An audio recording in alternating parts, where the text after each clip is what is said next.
All right, good afternoon again, everyone. And we're watching Tropical Storm Erica as it kind of struggles this afternoon. And we're looking at, well, a storm that's managing to survive, even though it's in an area that's not really that conducive for the storm to continue to hang on. In fact, there's a lot of wind shear here that could tear this storm apart.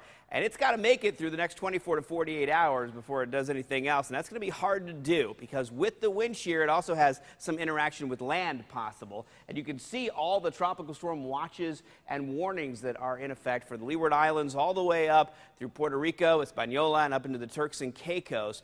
No watches or warnings in effect for our area. If we see any, it probably won't be until around Saturday. So we have some time to see if this storm is going to hang on.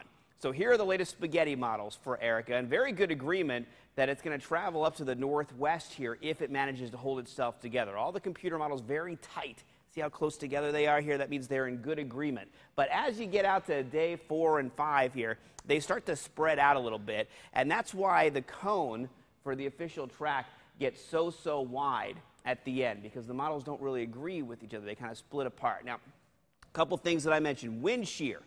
Winds coming at the storm and trying to tear it apart. In light green here, that's the wind shear out in front of this storm. And you can see that wind shear still hanging there. There's tomorrow night, and still some wind shear around, even as it's going over top of land. So it's battling both things, land interaction, very mountainous terrains in Hispaniola, and also wind shear. If it makes it to Saturday, the wind shear dies down, it clears the land, and that's when we can start seeing it really intensify and move up through the Bahamas. So we're looking at winds at 50 now, and moving to the west at 16. There's the track taking it over Puerto Rico, northern Hispaniola, up to the Turks and Caicos if it makes it that long. And here's where it really starts to strengthen as we get into Sunday and Monday and Tuesday, possibly a Category 1 hurricane and a strong Cat 1 maybe by Tuesday right along our coast. That means very stormy conditions for us. So possible Erica effects from early Monday into Tuesday, heavy rains and strong winds possible.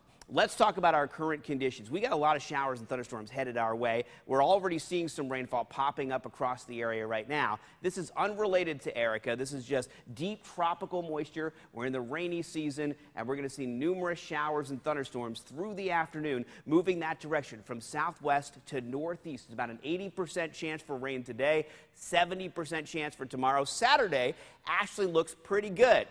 Lots of sunshine, some showers and thunderstorms around, but a breezy day and a warm day, probably the lowest chances for rain out of the next 4 or 5 days. And it's right in here from late Sunday into Monday and possibly into Tuesday as well, where we could start to see some of the impact from Erica.